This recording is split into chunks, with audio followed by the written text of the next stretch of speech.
अस्सलाम वालेकुम dear student of 9th class. बेटा उम्मीद है आप सब लोग खैरियत से होंगे और दुआ है अल्लाह ताला आपको अपना हिफ्ज़ ईमान में रखे। बेटा आज का जो हमारा रिवीजन लेक्चर है इसके अंदर हम चैप्टर नंबर 4 की जो रिमेनिंग डेफिनेशंस थी सेकंड हाफ के अंदर उनको जो है आज हम रिवाइज करेंगे। तो आज अगर हम अपनी फर्स्ट डेफिनेशन की तरफ जाते हैं तो इसके अंदर है जी हमारे पास centre of mass. Center of mass of a system is such a point where an applied force causes the system to move without rotation. Center of mass किसी भी सिस्टम के अंदर या किसी भी ऑब्जेक्ट के अंदर ऐसा पॉइंट होता है जहां पर आप फोर्स लगाएं तो वो बॉडी रोटेट किए बगैर आगे को मूव करे। फॉर एग्जाम्पल आपके पास कोई ऑब्जेक्ट पड़ा है, उसके अगर आप कॉर्नर के ऊपर जो है फोर्स लगाते हैं तो वो रोटेट करना शुरू कर देता है। अगर आप उसके सेंटर में जो है फोर्स लगाएंगे तो वो वहां से रोटेट नहीं करेगा बल्कि आगे की तरफ सीधा फोर्स की डायरेक्शन के अंदर मूव करेगा। सेंटर ऑफ मास और सेंटर ऑफ ग्रेविटी दोनों बाद का जो है डिफरेंस के अंदर आ जाते हैं, इनके दरमियान डिफरेंस पूछा जाता है। दूसरी चीज जो बेटा आपने ध्यान में रखनी है कि सेंटर ऑफ मास किसी भी ऑब्जेक्ट के इनसाइड ही होता है। सेंटर ऑफ ग्रेविटी इनसाइड और आउटसाइड हो सकती है, लेकिन सेंटर ऑफ मास हमेशा ऑब्जेक्ट के इनसाइड ही होगा। सेकंड जो डेफिनेशन हमारे पास आ रही है वो है सेंटर ऑफ ग्रेविटी की। Centre of gravity a point where the whole weight of the body appears to act vertically downward is called centre of gravity of a body. Centre of gravity वो point होता है जहां पर किसी भी object का सारा वेट नीचे डाउनवर्ड जो है वर्टिकली अमूदन एक्ट कर रहा होता है। तो उस पॉइंट को जिधर किसी ऑब्जेक्ट का सारा वेट जो है वो वर्टिकली एक्ट करे उस पॉइंट को हम सेंटर ऑफ ग्रेविटी कहते हैं। सेंटर ऑफ ग्रेविटी जो है इस पॉइंट के ऊपर अगर हम किसी भी ऑब्जेक्ट को सहारा दें तो वो बिना गिरे हुए खड़ा रह सकता है, यानी कि उसको आप एक पॉइंट के ऊपर इस पॉइंट के ऊपर अगर सुई की नोक के ऊपर भी सहारा दे सकें, मैनेज कर सकें उसको, तो वो गिरेगा नहीं, स्टेबल रहेगा। It is useful to know the location of centre of gravity of a body in problems dealing with the equilibrium. तो जहां पर जो है हम इक्विलिब्रियम की बात करते हैं, जैसे लास्ट में हम इक्विलिब्रियम की कुछ स्टेट्स को डिस्कस करेंगे, तो इक्विलिब्रियम या किसी चीज को बैलेंस करने की बात होगी तो वहां पर सेंटर ऑफ ग्रेविटी को जो है आपने मलहूज़ खातर रखना है। अक्सर आपने सर्कस में देखा होगा कि एक रोप के ऊपर जो सर्कस का कोई कारकुन जो होता है या काम करने वाला, तो वो एक जो है जो स्टिक की मदद से या बड़े से रॉड की मदद से बड़ी आसानी के साथ एक बारीक सी रस्सी के ऊपर चल रहा होता है, क्योंकि वो रॉड जो है उसकी सेंटर ऑफ ग्रेविटी को एक्सपेंड कर देता है। उसको स्टेबल करने के लिए उसने वो रॉड पकड़ा है। वैसे आपने देखा होगा कि रस्सी के ऊपर चलना बड़ा मुश्किल होता है। तो जहाँ पर इक्विलिब्रियम की जरूरत हो या इक्विलिब्रियम को हमने देखना हो तो वहाँ पर सेंटर ऑफ ग्रेविटी को फाइंड करना या सेंटर ऑफ ग्रेविटी का जानना जरूरी होता है। नेक्स्ट बेटा हमारे पास डेफिनेशन आ रही है, ये इक्विलिब्रियम की आ रही है। इक्विलिब्रियम क्या आता है? A body is said to be in equilibrium if no net force acts on it. एक बॉडी या एक जिस्म इक्विलिब्रियम में होगा, तवाज़ुन में होगा, जब उसके ऊपर नेट फोर्स जो है जीरो एक्ट कर रही हो। फोर्सेज एक्ट कर सकती हैं इक्विलिब्रियम की स्टेट के अंदर, ऑब्जेक्ट के ऊपर फोर्सेज एक्ट कर सकती हैं या करती होती हैं, लेकिन उनका जो टोटल रिजल्टेंट है फोर्सेज का वो जीरो होता है। मिसाल के तौर पर अगर हमारे पास एक बुक है, वो टेबल के ऊपर पड़ी है, तो बुक का वेट जो है वो डाउनवर्ड एक्ट कर रहा है और जो बुक नीचे से टेबल की जो सरफेस है वो रिएक्शन फोर्स अपवर्ड लगा रही है। बुक इक्विलिब्रियम में है, स्टेबल है, या कह लें कि तवाज़ुन है, उसका बरकरार है, अपनी जगह से हिल नहीं रही या चेंज नहीं कर रही, क्योंकि जितना उसका वेट है और उतनी ही फोर्स नीचे से रिएक्शन फोर्स के तौर पर टेबल की सरफेस लगा रही है। दोनों फोर्सेस इक्वल हैं, ऑपोजिट इन डायरेक्शन है, तो दोनों का जो सम होगा या रिजल्टेंट होगा वो जीरो हो जाएगा, जिसके जीरो होने की वजह से बुक या कोई भी चीज जो आपने टेबल पे या वैसे जमीन के ऊपर पड़ी है वो इक्विलिब्रियम में होती है। तो इक्विलिब्रियम का मतलब हरगिज ये नहीं कि किसी ऑब्जेक्ट के ऊपर कोई फोर्स एक्ट नहीं करती, फोर्सेस एक्ट कर सकती हैं, लेकिन टोटल जो फोर्स होगी, यानी अगर लेफ्ट साइड से एक्ट कर रही है और राइट साइड से जो फोर्सेस एक्ट कर रही हैं, उनका नेट रिजल्टेंट जो है वो जीरो होगा, तो बॉडी इक्विलिब्रियम में होगी। सेकंड जो हमारे पास बेटा इसके बाद डेफिनेशन आ रही है वो है first condition for equilibrium. First condition for equilibrium की अगर हम स्टेटमेंट देखते हैं या डेफिनेशन देखते हैं, a body said to satisfy first condition for equilibrium if the resultant of all the forces acting on it is zero. कि एक बॉडी जो है फर्स्ट कंडीशन ऑफ इक्विलिब्रियम को तब फुलफिल कर रही होगी या तब सेटिस्फाई कर रही होगी जब उस पर ऑल जितनी भी फोर्सेस एक्ट कर रही हैं उनका रिजल्टेंट जो है वो जीरो हो जाए।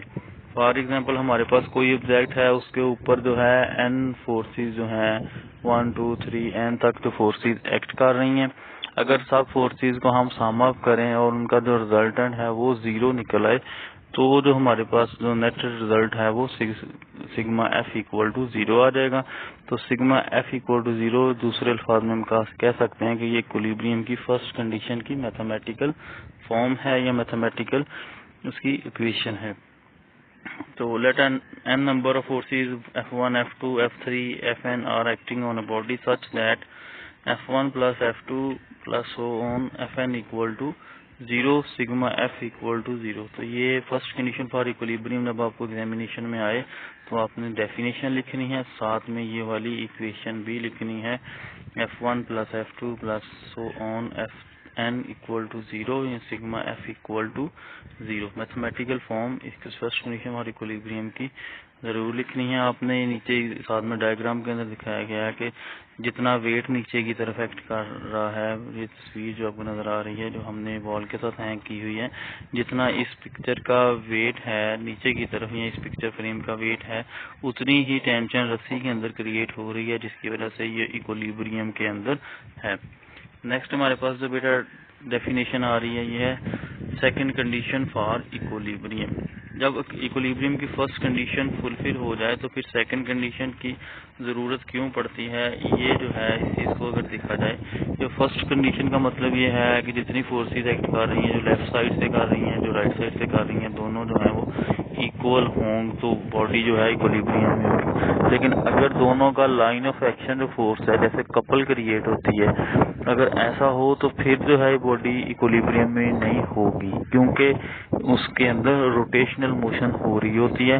वैसे तो फोर्सेस का सम फर्ज करें 10 न्यूटन फोर्स राइट साइड से एक्ट कर रही है, 10 न्यूटन लेफ्ट साइड से एक्ट कर रही है, दोनों का सम है, दोनों अपोजिट डायरेक्शन के अंदर है 10 - 10 0 न्यूटन फोर्स। लेकिन दोनों अगर कॉर्नर्स पे एक्ट कर रही हैं या इनकी लाइन ऑफ एक्शन जो है दोनों की डिफरेंट है तो फिर बॉडी जो है इक्विलिब्रियम में नहीं होगी। तो चाहे इक्विलिब्रियम की फर्स्ट कंडीशन पूरी हो रही है तो रोटेशनल इफेक्ट की वजह से बॉडी इक्विलिब्रियम में नहीं होती, तो तब बॉडी को इक्विलिब्रियम में लाने के लिए हमें सेकंड कंडीशन इक्विलिब्रियम की इसकी जरूरत पड़ती है। सेकंड कंडीशन ऑफ इक्विलिब्रियम क्या है? According to this a body satisfies second condition for equilibrium when the resultant torque acting on it is zero. जब किसी बॉडी के ऊपर जो रिजल्टेंट टॉर्क है वो जीरो हो तो बॉडी जो है वो इक्विलिब्रियम में होगी। मैथमेटिकली अगर हम देखते हैं तो सिग्मा टा इक्वल टू जीरो, यानी कि जो फोर्सेस एक्ट कर रही हैं और जो उनकी वजह से टार्क क्रिएट हो रहा है वो रिजल्टेंट टार्क उन सब फोर्सेस के टार्क का जो सम है वो अगर जीरो होगा तो बॉडी आपकी इक्विलिब्रियम में होगी।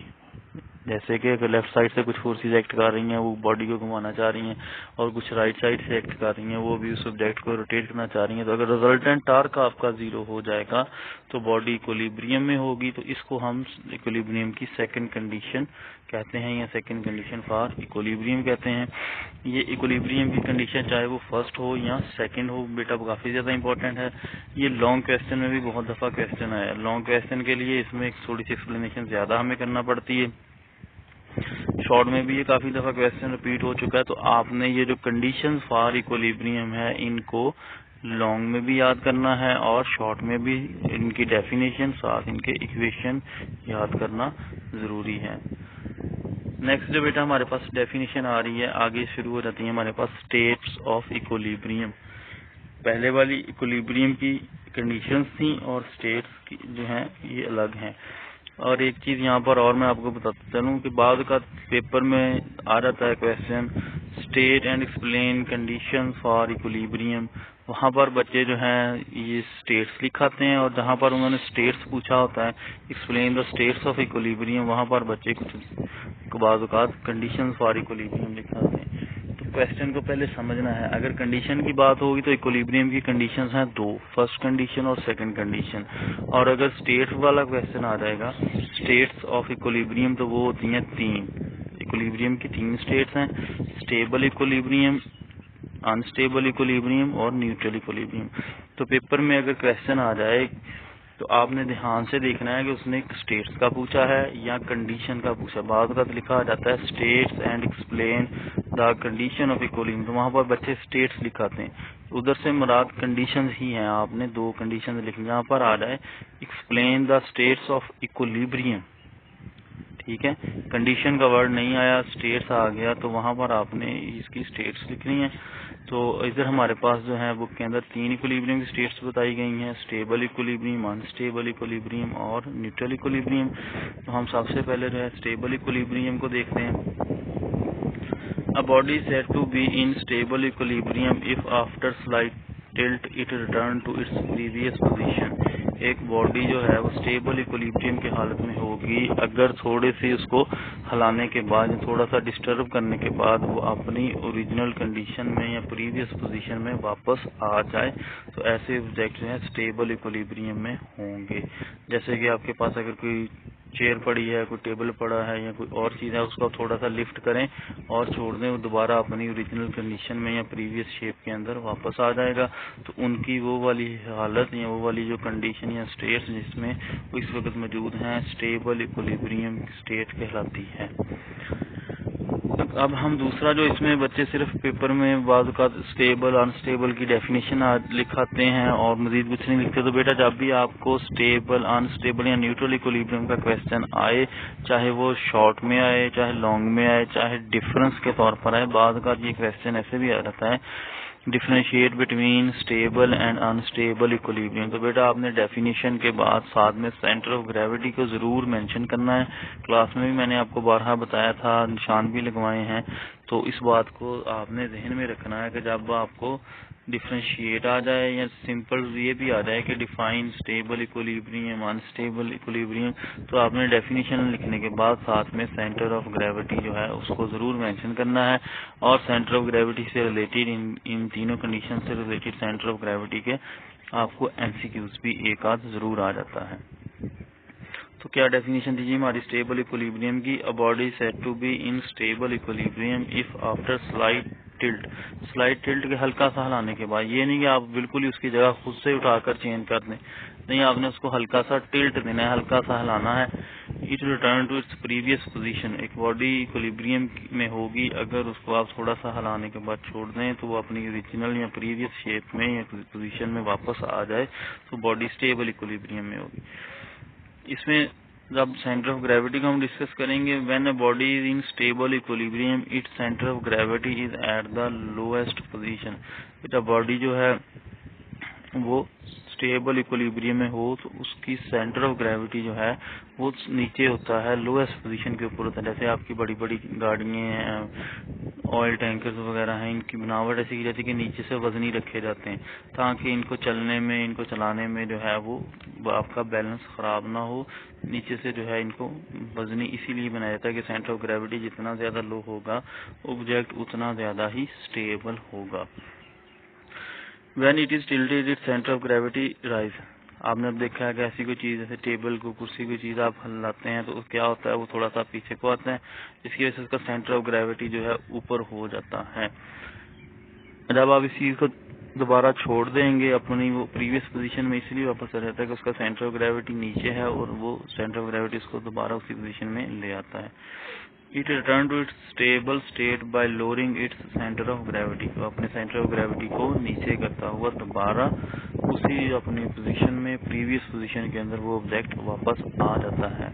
साथ में जो आपने इसके एक शॉर्ट क्वेश्चन भी था बुक के अंदर, वो जब जिस दिन हम कंसेप्चुअल क्वेश्चन करेंगे वो भी काफी ज्यादा इम्पोर्टेंट है कि why the vehicle are made heavy from bottom, उसके पैंदे के पास से या पैंदे से व्हीकल्स को जो है वो हैवी क्यों बनाया जाता है। तो उसके आंसर में भी आपने यही लिखना है कि इसको नीचे सेंटर ऑफ ग्रेविटी को लोअर रखने से इसकी स्टेबिलिटी बढ़ती है, तो इसलिए बॉटम से उनको ज़्यादा हैवी बनाया जाता है ताकि उनका सेंटर ऑफ ग्रेविटी लो से लो रहे। जितना सेंटर ऑफ ग्रेविटी लो होगा कोई ऑब्जेक्ट उतना ही ज़्यादा स्टेबल होगा, उतना ही ज़्यादा वो इक्विलिब्रियम की स्टेट में रहेगी। नेक्स्ट जो बेटा हमारे पास आ रही है सेकंड स्टेट ऑफ इक्विलिब्रियम आ रही है अनस्टेबल इक्विलिब्रियम। अनस्टेबल इक्विलिब्रियम में क्या होता है कि जब आप किसी चीज को थोड़ा सा डिस्टर्ब करते हैं, थोड़ा सा हिलाते हैं, तो वो अपनी ओरिजिनल शेप के अंदर या ओरिजिनल पोजीशन के अंदर वापस नहीं आता, तो जो उसकी प्रीवियस पोजीशन थी उसको हम क्या कहेंगे, अनस्टेबल इक्विलिब्रियम पोजीशन। जैसे डायग्राम पहले देख लें, एक बॉल पॉइंट है, उसको हमने किसी तरीके से खड़ा किया हुआ है, जैसे ही आपने उसको थोड़ा सा हिला के छोड़ा तो वो अपनी प्रीवियस पोजीशन के अंदर रिटर्न नहीं होगी बल्कि गिर जाएगी या अपनी पोजीशन को चेंज कर लेगी। तो ये जो इसकी इनिशियल ए पोजीशन है ये वाली अनस्टेबल इक्विलिब्रियम की है। बी वाली जब इसको हमने डिस्टर्ब कर दिया, गिरा दिया, फिर ये बाद में इस पोजीशन के अंदर वापस चले जाएगी। अगर अब हम अनस्टेबल इक्विलिब्रियम की डेफिनेशन देखते हैं, if a body does not return to its previous position, अगर कोई जिस्म अपनी प्रीवियस हालत में या प्रीवियस पोजीशन में जो है वापस ना आए, व्हेन जब sets free after a slightest tilt, कि थोड़ा सा उसको हिलाने के बाद अगर उसको फ्री छोड़ दिया जाए, is said to be unstable equilibrium, तो हम उसको अनस्टेबल इक्विलिब्रियम में कहेंगे कि उसकी स्टेट या उसकी पोजीशन जो थी वो अनस्टेबल इक्विलिब्रियम की थी।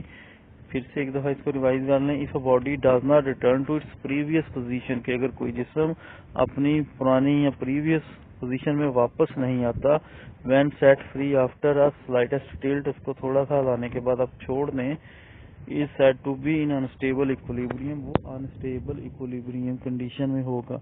यानी जब अगर किसी ऑब्जेक्ट को आप थोड़ा सा डिस्टर्ब करते हैं या थोड़ा सा उसको अपनी जगह से हिलाने की कोशिश करते हैं और उसके बाद उसको फ्री छोड़ दें, तो वो ऑब्जेक्ट अगर अपनी प्रीवियस पोजीशन में पुरानी हालत में वापस ना जाए, तो उसकी जो उस टाइम की जो हालत होगी जिधर से आपने उसको डिस्टर्ब किया, वो अनस्टेबल इक्विलिब्रियम की स्टेट होगी। अब सेंटर ऑफ ग्रेविटी जैसे हमने स्टेबल कंडीशन में जो है उसको स्टेबल इक्विलिब्रियम में डिस्कस किया था, इधर भी उसका डिस्कस करना जरूरी है, मेंशन करना जरूरी है।